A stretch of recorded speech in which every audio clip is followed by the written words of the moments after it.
Mass testing in parts of Kawangware and Eastleigh in Nairobi County kicked off as residents turned up to know their status after the areas were listed among the breeding grounds for the coronavirus.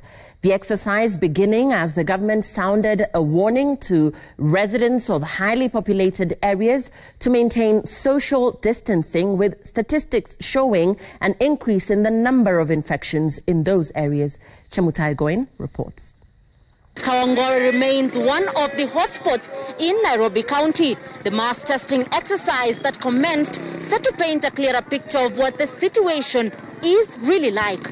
And amid the panic and stigma that has come to be associated with COVID-19, the residents turned up to know their status. The exercise targeting to collect at least 500 samples.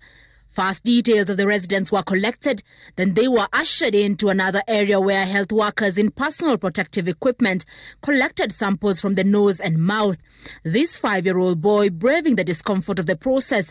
Muslim area of Kawangware accounts for 5 of the 13 cases. Nimehofia maisha, kitu ya kwanza.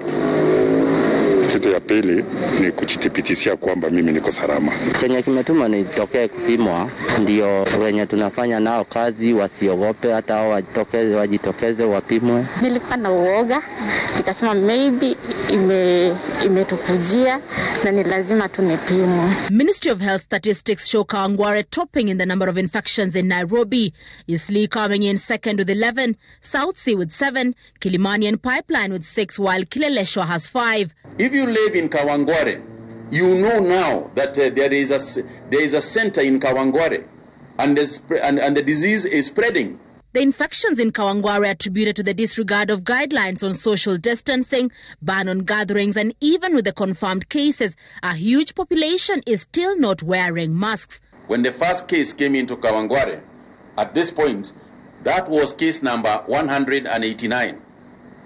From case number 189, the immediate contacts that resulted from case number 189 is what we call case number 243, case number 244, and you can see these ones are together, which means they must have been somewhere together. Eastleigh, one of the highly populated areas of Nairobi, and which is on the radar. Samples of 130 residents were collected. The results expected Saturday. Even here, social distancing is still a mirage. This mosque, from which an imam passed away due to COVID-19, is still seemingly busy.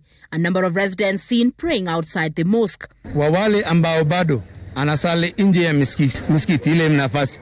Tafadhalini salieni nyumbani, salimieni kwa duka yako. Hii area tulikuwa tunaogopa kwa sababu ya idadi ya wananchi ambao wanafanya biashara, na pia wale wanaishi ukijumlisha ni wananchi wengi sana, na sisi tulikuwa na hofu wa social distance. With only 53 people turning up for the mass testing exercise at Old Town in Mombasa, which kicked off Thursday, fewer numbers were recorded Friday despite the rising infections.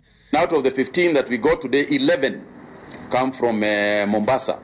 So Mombasa is beginning to be a worrying situation, and further measures, we have to take further measures to contain Mombasa. Mass testing is set to continue in the coming days. Anybody with a shop in Mvita, in Italy, or whatever it is, you must follow the rules that we are making in order for us to keep Mvita safe.